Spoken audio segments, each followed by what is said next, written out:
In this video, I'd like to spend a few minutes talking to you about the formal tense. As most of you already know, in Spanish you can choose to speak to others in an informal way or in a formal way. Now, of course, we can do this in English as well.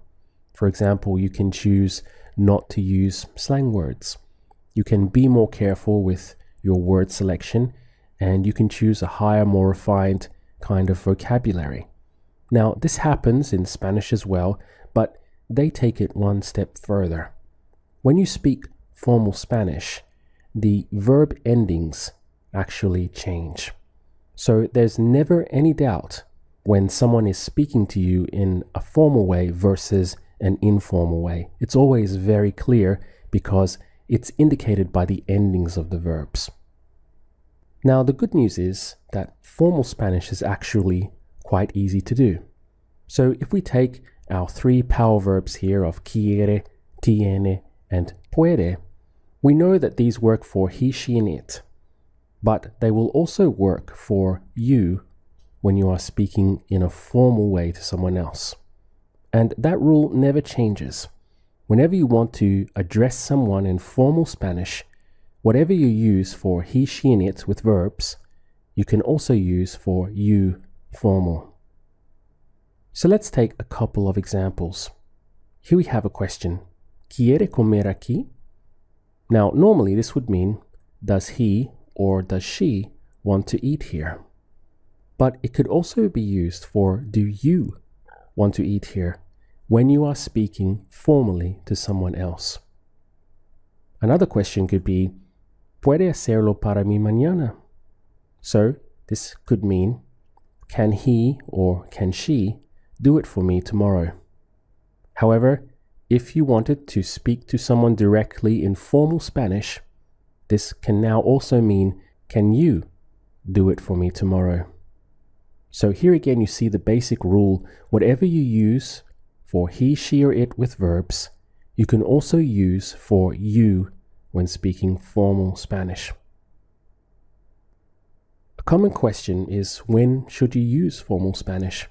Well, normally it's reserved for professional settings, such as being in a bank when you're trying to open an account, when you're talking to the police, say you get pulled over, or if you were to phone the electric company with a question about your bill.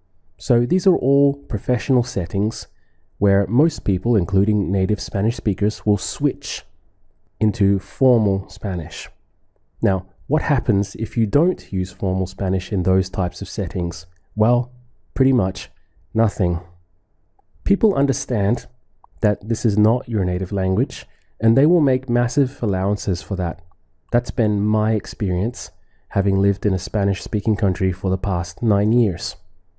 I can honestly say that I've never had a problem speaking informal Spanish in those types of professional settings.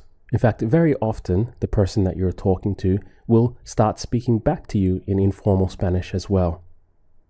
Now, the whole point of formal Spanish is that it puts distance between you and the person you're talking to, because you're applying what you would normally use for he, she, or it with verbs to now also mean you. So you're talking to someone directly, but you're putting them at the distance of he, she, or it.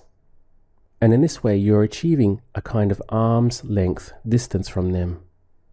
Now, in closing, I'd like to tell you that 90% of the time, you'll find yourself speaking informal Spanish.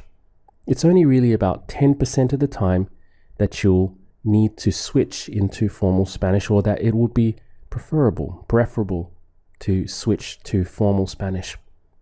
And whenever that time arises, you take whatever you would normally use for he, she, or it with verbs, and this will now also work for you formal.